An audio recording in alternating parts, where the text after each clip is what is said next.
ஒரு சிங்கமும் புலியும் சண்டை போட்டா எது ஜெயிக்கும்? விடை தெரியாத கேள்வியா இருக்குல்ல. வரலாற்றுல ஒரு மிக முக்கியமான ஒரு சம்பவம் நடந்திருக்கு.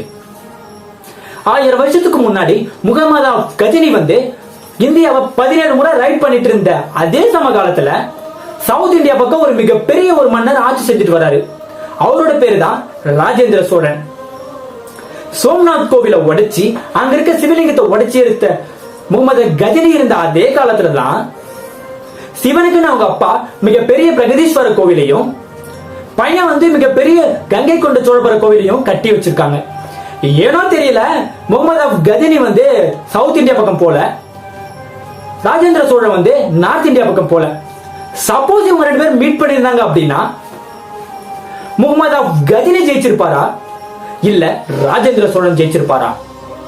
என்னைய பொறுத்த அளவுக்கு வேக வேகமா அடிச்சு திருட்டிட்டு போற முகமது கஜினியை விட நின்று அடிச்சு ஆடுற ராஜேந்திர சோழன் தான் ஜெயிச்சிருப்பாருன்னு என்னுடைய ப்ரெடிக்ஷன்.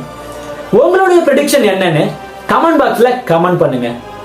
இந்த வீடியோ உங்களுக்கு பிடிச்சிருந்தது அப்படின்னா சப்ஸ்கிரைப் பண்ணுங்க, பெல் பட்டனை அமுக்குங்க.